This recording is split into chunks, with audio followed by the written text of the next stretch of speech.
Friends, रुचकर खाना खजाना या चॅनलमध्ये आपलं स्वागत आहे। मी आज आपल्याला शेंगदाण्याची चिक्की कशी करते मी ते शेअर करणार आहे। तर त्यासाठी मी शेंगदाणे मंद आचेवर असे व्यवस्थित खरपूस भाजून घेऊन त्याचे असे हे सोलून दाणे करून घेतलेले आहेत। पूर्ण दाणे हे असे पाकळ्या त्याच्या सेपरेट करून घेतलेले आहेत।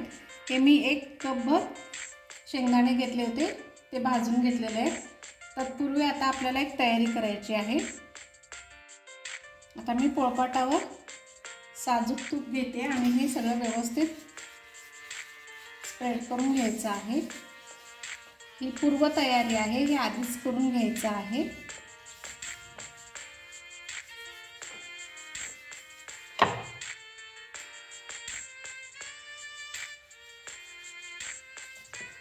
अशा पद्धतीने मी तूप सगळं स्प्रेड करून घेतलेलं आहे। चला आता चिक्की करायला घेते। मी गॅसवर जाड बुडाची कढई ठेवलेली आहे आणि त्याच्यात 1-2 चमचे मी साजूक तूप घेणार आहे।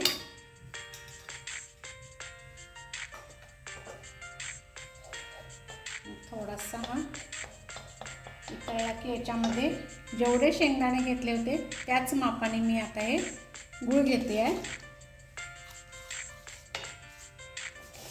आणि हलवत राहायचं आहे कंटिन्युअस।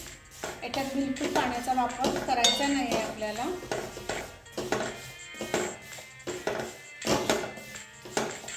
पूर्ण वितळवून घ्यायचा आहे। आता गूळ हा पूर्ण वितळलेला आहे। हे पहा, आता हे बुडबुड यायला लागलेले आहे त्याच्यात। आता आपण हा बंद पाक म्हणजे बंद गोळ्याचा पाक करायचा म्हटलं तरी चालेल।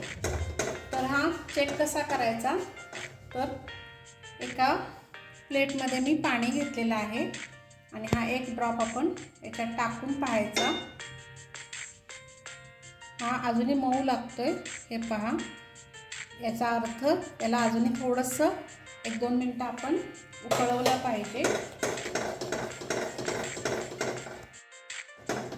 हे पहा, याचा कलर आता लालसर थोडासा आलेला आहे, या अर्थी तो आता झालेला आहे। तरी आपण एकदा चेक करूया।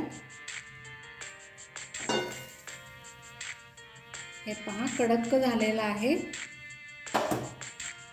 आणि हे पहा कडक झालेला आहे। आता आपण या स्टेजला हे गॅस बंद करायचा आहे आणि याच्यामध्ये शेंगदाणे जे आपण तयार केलेले आहे ते याच्यामध्ये व्यवस्थित मिक्स करून घ्यायचे आहे।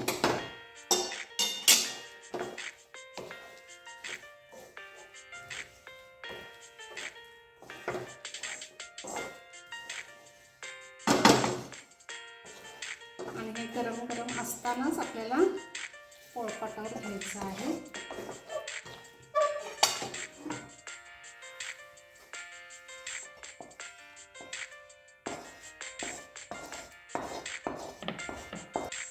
अशा पद्धतीने मी हे व्यवस्थित, तुम्हाला जितकं पातळ किंवा जाड पाहिजे त्या पद्धतीनं तुम्ही हे थापून घेऊ शकता। आता मी हाताला थोडंसं तूप लावून हाताने हे व्यवस्थित करून घेतलेलं आहे आणि हे गरम गरम असतानाच आपल्याला कट करून घ्यायचं आहे।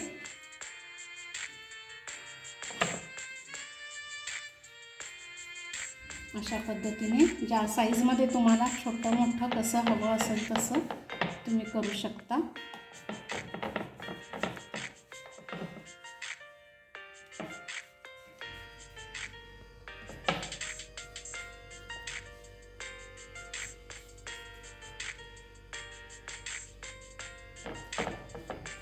गरम असतानाच व्यवस्थित कट होतं, अन्यथा नाही होणार, कडक झालं की नाही हो। आता हे आपल्याला थंड करायला ठेवायचं आहे 1 अर्धा तास तरी, आणि त्यानंतर मग आपल्याला ह्याच्या वड्या काढून घ्यायच्या आहेत। आता व्यवस्थित आपण त्या वड्या काढून घेऊया। हे पहा, व्यवस्थित निघत आहेत ह्या।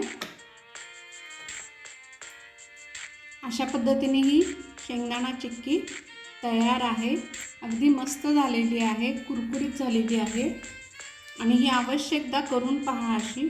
माझी ही रेसिपी तुम्हाला आवडली असेल तर माझ्या चॅनलला सबस्क्राईब करा, लाईक करा, शेअर करा, कमेंट करा, बेल आयकॉन जरूर प्रेस करा। थँक्यू।